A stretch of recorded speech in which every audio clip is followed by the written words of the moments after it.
नमस्कार दोस्तों, जय महाराष्ट्र। जागो इंडिया जागो में आपका फिर से एक बार हार्दिक स्वागत है। तो दोस्तों, आज हम बात करेंगे, हमारे जो दर्शक हैं उनके कुछ सवाल हैं।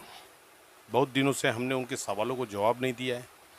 जो भी हमारे एपिसोड चल रहे थे तो इतने इम्पोर्टेंट थे कि लोगों को उसकी जानकारी देना बहुत ज़रूरी था।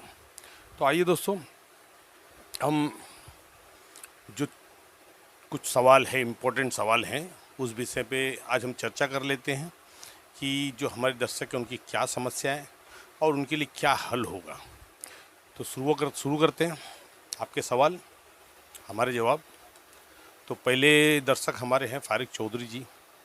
उन्होंने कहा है कि सर, पात्रता के लिए 40,000 घर मिलने के पहले भरना है या सर्वे के बाद। अब यहाँ पे फारूक जी, एक बात समझ लीजिए कि जो 40,000 और 60,000 का जो सिस्टम रखा है वो आपका ट्रांसफ़र चार्ज है, जो कि एनेक्शर के बाद आपने, एनेक्शर के पहले आपने घर खरीदा था। मतलब जो आपका परिशिष्ट बनना है उसके पहले आपने घर खरीदा था, लेकिन जो डॉक्यूमेंट है, डेटम लाइन के डॉक्यूमेंट, वो प्रायर टू डेटम लाइन का डॉक्यूमेंट पहले वाले झोपड़ी धारक का है। तो पहले वाले झोपड़ी धारक का नाम, डॉक्यूमेंट्स और उसके बाद आपके नए डॉक्यूमेंट, इन चीज़ों में आपका नाम वहाँ पे उनको ट्रांसफ़र करने के लिए 40,000 जो भरना है वो आपके पात्रता के समय ही भरना है। अगर आप वो नहीं भरते हैं तो वहाँ पे आपके एनेक्शर में 60,000 रुपये नहीं भरने की वजह से अनिर्णित कर दिया जाएगा। तो वो आपको पात्रता के समय ही भरना है। 40,000 रुपया रेसिडेंशियल और 60,000 रुपया कॉमर्शियल। तो इस चीज़ को समझिए। और जो 2.5 लाख रुपया सशुल्क वाले हैं उनको अलॉटमेंट के समय भरना है, उनको अलॉटमेंट के समय भरना है सशुल्क वालों का। लेकिन ये जो ट्रांसफ़र का मैटर है, ट्रांसफ़र के मैटर में आपको पहले ही पात्रता के समय ही भरना है। तो दूसरे हैं लक्की जॉन। ये लक्की जॉन उनका आईडी है, यूज़र आईडी है। तो उन्होंने लिखा है, ठाकुर साहब, एसआरई की ग्रीनमैन सोसाइटी की कंप्लेंट किस जगह पे की जाए, उसकी ऑफिस कहाँ है, इस पर वीडियो बनाओ। चेयरमैन, सेक्रेटरी अगर बिल्डर के लिए काम करते हैं तो कंप्लेंट कहाँ करें। तो सर जी, मैं आपको ये बता देता हूँ कि मैंने हर वीडियोस के अंदर में जो भी सोसाइटीज़ के वीडियो होते हैं या एसआरई के वीडियो, उसमें मैं प्रॉपर बताता हूँ कि आपको कंप्लेंट कहाँ करना है। सोसाइटी अगर आपकी नहीं सुन रही है, सोसाइटी बराबर समय पे मीटिंग नहीं ले रही है, सोसाइटी ऑडिट रिपोर्ट नहीं दिखा रही, सोसाइटी आपका जो नॉमिनेशन फॉर्म नहीं भरवा रही, सोसाइटी शेयर सर्टिफिकेट नहीं बना रही है, तो आपको सहायक निबंधक एसआरए के कार्यालय में कंप्लेंट फाइल करना है। और सहायक निबंधक का कार्यालय एसआरए ऑफिस में ही है। अगर मुंबई का आप देखेंगे तो बांद्रा में है, और बाकी जो अलग महानगर पालिका जैसे थाना वगैरह तो वहाँ पे है। उसका एड्रेस मुझे नहीं पता है। अगर आप थाना से है तो आप नेट करके सर्च मार लीजिए कि आपका, गूगल पे सर्च कर लीजिए कि एसआरए का थाना में ऑफिस कहाँ है, उसका एड्रेस क्या, आपको पता चल जाएगा। मुंबई का है तो बांद्रा में है। पूरे मुंबई के लिए एक ही ऑफिस है। तो उसके अंदर बांद्रा में ग्राउंड फ्लोर पे ही, ग्राउंड फ्लोर पे, बी विंग पे ग्राउंड फ्लोर पे साकार कक्ष है, कोऑपरेटिव सोसाइटी का ऑफिस है। उसमें आप जाइए, वहाँ पे कंप्लेंट फाइल कीजिए और उनके खिलाफ़ जो भी कार्रवाई है वो करिए कि सोसाइटी क्या नहीं कर रही है। वहाँ पे आप ये नहीं कह सकते कि सोसाइटी बिल्डर का काम कर रही है। उन्हें आपको ये बताना होगा कि सोसाइटी, यहाँ पे जो भी सोसाइटी रूल के हिसाब से कार्रवाई नहीं कर रही है। और उसमें भी पहलू दो है। पहला पहलू ये है कि क्या आपकी सोसाइटी रजिस्टर्ड है। दूसरा पहलू ये है कि क्या आपकी सोसाइटी प्रपोज्ड है। अगर प्रपोज सोसाइटी है तो सर्कुलर 169 के हिसाब से कंप्लेंट फाइल कीजिए। और अगर रजिस्टर्ड सोसाइटी है तो Maharashtra cooperative housing society act के नाम पे, एक्ट के हिसाब से आप कंप्लेंट फाइल कीजिए।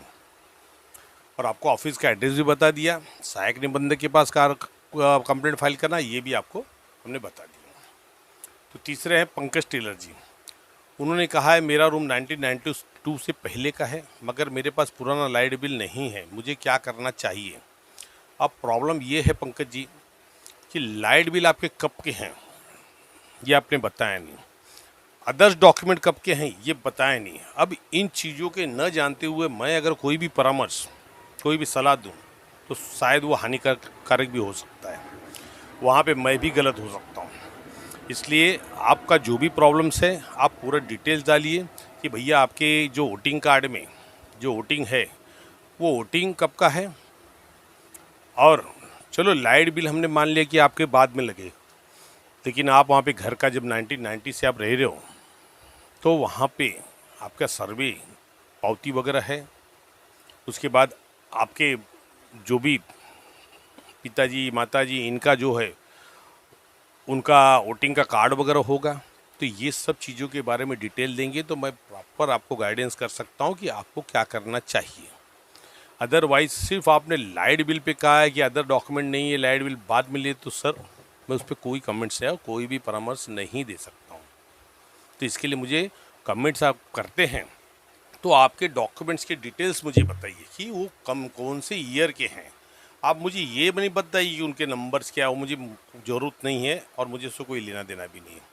सिर्फ बताइए कि वो कौन से ईयर के हैं तो मैं आपको बराबर परामर्श दे सकता हूँ। अब चौथे हैं इलेक्ट्रिक वर्क। सोसाइटी में से कितने परसेंट घर माड़ा को देने होते हैं? सर सोसाइटी में से कोई भी परसेंट घर माड़ा को नहीं दिया जाता है।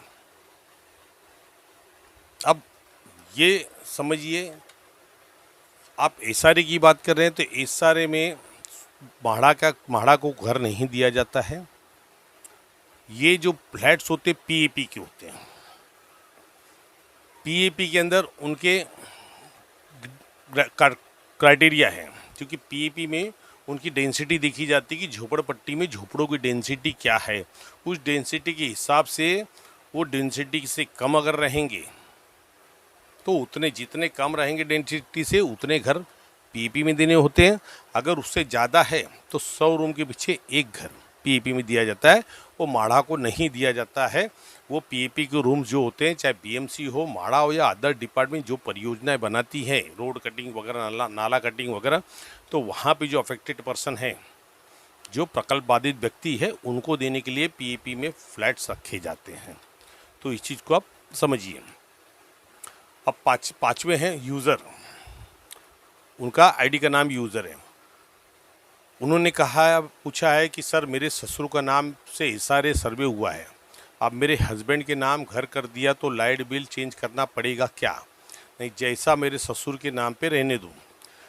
तो मैं आपको यही गाइडेंस करूंगा कि आप पहले तो सबसे पहले आपका लाइट बिल चेंज करवाइए, क्योंकि अगर आपके ससुर जी नहीं है तो, जैसे आपके ससुर जी के बाद आपके हस्बैंड है, हस्बैंड आपके मतलब वो जो घर के मालिक हुए, तो उनको सबसे पहले बोलिए कि आपका लाइट बिल चेंज कीजिए। और अभी आपके यहाँ सर्वे हुआ है तो लाइट बिल चेंज करवा के आप वापस से वहाँ पे एप्लीकेशन कीजिए कंप्लेंट अथॉरिटी की बात कि भाई हमारे जो पिताजी थे, पिताजी के नाम पे घर था और पिताजी एक्सपायर हो गए, उनका जो भी डेथ सर्टिफिकेट है, ये जो भी है लगा के उनको दीजिए और आपका लाइट बिल ट्रांसफ़र भी वो दीजिए और उनसे कहिए कि पिताजी की जगह पे मेरा नाम समाविष्ट करें, पिताजी की जगह मेरा नाम समाविष्ट करें। ये आपके लिए बेहतर होगा। यदि आपका एनेक्सर 2 बन चुका है तो आप सर्कुलर 152 में अपना तहसीलदार स्पेशल सेल से आप अपना ट्रांसफ़र करवा सकते हैं। लेकिन वहाँ पे अगर आपके ससुर का रूम है तो आपके जो हस्बैंड है वो कितने भाई बहन हैं उन सबका समान हिस्सा होगा। और यहाँ पे भी अगर आप जाएंगे तो आपको एनओसी लगेगी लोगों की, बिना एनओसी आपके नाम पे नहीं, पिताजी आपके पति के नाम पे नहीं होगा। और लाइट बिल तो आप चेंज करवा लीजिए, ये मेरा परामर्श है, क्योंकि पिताजी आपके ससुर का रूम है तो ससुर के बाद आपके हस्बैंड वहाँ पे या उनके वारिसदार जो होंगे वो वहाँ पे मालिक बनते हैं। तो इस चीज़ को आप ध्यान रखिएगा। अब छठे हैं कंफ्यूज्ड, मतलब इनका आईडी कंफ्यूज्ड है और इनका सवाल भी एकदम कंफ्यूज्ड वाला है। उन्होंने लिखा है सर पहले बीएमसी सर्वे हुआ, माड़ा ने चालू लाइट बिल लिया, अब सोसाइटी सहमति पत्र पर सही करने को बोल रही है, क्या करें बताए, मीटिंग नहीं हुई है। इनकी सवाल थोड़ी गोल गोल है, कुछ चीज़ें समझ में नहीं आ रही है, लेकिन फिर भी चलिए हम इसको थोड़ा सा परामर्श करते हैं कि भाई आपका बीएमसी सर्वे हो गया है, अब माड़ा ने चालू लाइट बिल लिया है। अब सोसाइटी सहमति पत्र इसलिए मांगती है कि सोसाइटी जब सहमति पत्र बिल्डर को देगी, बिल्डर के जब उनके जो रूल्स है 51% सहमति का, वो होने के बाद ही आपका प्रोसीजर आगे जाएगा। लेकिन वहाँ पे ये एक बात है कि वहाँ पे सोसाइटी को बोलिए मीटिंग लेने के लिए सहमति पत्र, तो बात की बात है कि चलो सहमति पत्र हम मीटिंग के अंदर भी भर सकते हैं, लेकिन वहाँ पे आपकी जो जो सुविधाएं क्या दे रहे क्या नहीं दे रहे उस विषय में बात कीजिए, जिससे आपकी जो स्कीम है वो एक अच्छी स्कीम, सुदृढ़ स्कीम बन सके। तो इस चीज़ को आपको ध्यान रखना है। अब सातवें हैं रेणुका चांद के। इन्होंने कहा है हमने वकील को दिया था सबमिट करने के लिए, वो समिट बंच पावती लेना ज़रूरी है क्या? 5 जुलाई को नोसी 2 पावती लिया था, बंच पावती लेना ज़रूरी है क्या? वकील ने हमें नहीं दिया है। तो इनका जो प्रश्न है थोड़ा सा ज़्यादा ही कंफ्यूज में है कि इनका कहना है कि इन्होंने कुछ चीज़ सबमिट किया था और वहाँ की पावती की आपने क्या सबमिट किया था, पात्रता के लिए सबमिट किया, क्या किया, ये मुझे समझ में नहीं आ रहा है। इसलिए मैं रिक्वेस्ट करूँगा कि आपके जो भी क्वेश्चंस है वो थोड़ा क्लियरिफाई मुझे बताएं। और वैसे भी आप जो भी चीज़ सबमिट करते हैं तो उसके ऊपर आपको एंडोर्समेंट कॉपी मिलेगी, तो वो कॉपी आपको रखना ज़रूरी है। ये चीज़ को आप समझ चलिए, क्योंकि हम कोई भी कंप्लेंट्स भी फाइल करते हैं तो हमें एक कॉपी मिलती है जो हमारा एविडेंस होता है। तो इसके लिए जो भी वकील ने सबमिट किया उससे आप डिटेल्स ले लीजिए, ये आपके लिए बेटर होगा। फिर 8वां है अंसारी से अंसारी जी। अंसारी जी ने लिखा है सर मेरे पापा की डेथ हो चुकी है, एसआरए में उनका नाम है और मैंने एसआरए ऑफिस में अपनी मम्मी का नाम घर करवाया है और हम अभी दूसरी जगह पहले मुंबई पोर्टर्स की थी, अब अडानी ने ले लिया है। तो हमारे यहाँ सर्वे होगा तो घर मिलेगा या नहीं? अगर मिलता है तो यहाँ मम्मी का नाम है और दूसरी जगह तो क्या मिलेगा फिर से मम्मी के नाम पर? कुछ हल बताएं। तो पहली बात तो ये है कि आपकी पिताजी की मृत्यु के बाद एक घर आपने अपनी मम्मी के नाम पे करवाया है और वो नाम दूसरा घर मुंबई में नहीं मिलेगा, क्योंकि अगर गवर्नमेंट की कोई भी स्कीम में आपको घर मिला है यानी आपकी मम्मी को, तो दूसरा घर नहीं मिलेगा। आपके पास रास्ते एक ही है कि दूसरी जगह अगर ये एसआरए नहीं आया है तो वो आप गिफ्ट डीड वगैरह करके आपके जो भी भाई बहन हैं उनके नाम पे गिफ्ट डीड करके लाइट बिल वगैरह चेंज करवाइए, ताकि आने वाले समय में उनका नाम समाविष्ट हो सके उसके अंदर और उनकी पात्रता डिसाइड हो सके। अदरवाइज़ आपको दूसरा घर मम्मी के नाम पे नहीं मिलेगा, जो कि सरकार का रूल है। अब 90 है पीस।